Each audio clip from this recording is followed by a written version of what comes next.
2026 সালের বিধানসভা নির্বাচনে কাকদ্বীপ কেন্দ্র থেকে প্রাক্তন মন্ত্রী মন্টুরাম পাখিরাকে প্রায় 5000 ভোটে পরাজিত করে জয়ী হন নতুন সুন্দরবন বিষয়ক উন্নয়ন মন্ত্রী দীপঙ্কর জানা।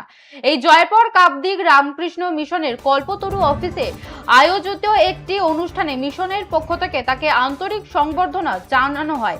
অনুষ্ঠানে উপস্থিত ছিলেন রামকৃষ্ণ মিশনের মহারাজ স্বামী শিবাজি সানন্দা, এলাকার বিশিষ্ট ব্যক্তিবর্গ এবং বহু সাধারণ মানুষ। সংবর্ধনা গ্রহণের পর সুন্দরবন উন্নয়ন মন্ত্রী দীপঙ্কর জানা বলেন, সরকার পরিবর্তনের পর পাওয়া এই মন্ত্রিত্বের দায়িত্বকে তিনি মানুষের সেবার বড় সুযোগ হিসেবে দেখছেন।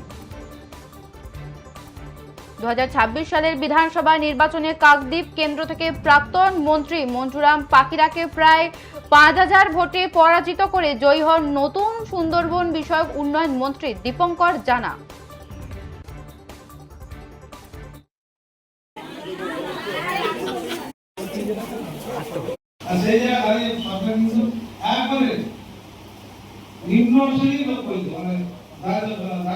আপনার কি পরিকল্পনা? সুন্দর করে তোলার পরিকল্পনা। সুন্দরবন সুন্দর জায়গা হবে, মুক্ত বাতাস, অক্সিজেন ভরা বাতাস। হ্যাঁ, সেই বাতাস তো মানুষ চায়।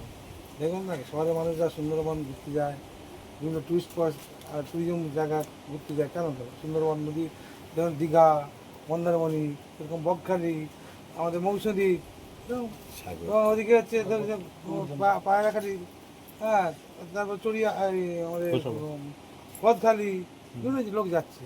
কেননা শহরে থাকতে থাকতে এমন একটা জায়গায় পৌঁছে গেছে মানুষরা, সুন্দরবনের বেশিরভাগ লোক ঘুরতে আসছে, ট্যুরিজমের জন্য ঘুরতে আসছে। আমরা সুন্দরবনকে সেইভাবে সাজাবো যাতে আগামী দিনের এখানকার মানুষ অর্থনৈতিক উন্নতিতে পৌঁছাতে পারে। আপনার হাত ধরে কি সুন্দরবন আগামী দিনে সেজে উঠবে? আমি তো জনগণের আশীর্বাদ নিয়েই জনপ্রতিনিধি হয়ে মন্ত্রী, সুন্দরবনের ডেভেলপমেন্ট মন্ত্রীতে পেয়েছি। আমার টার্গেট যে এখানকার মানুষের যেটা খুশি হয় সেটা তৈরি করবো।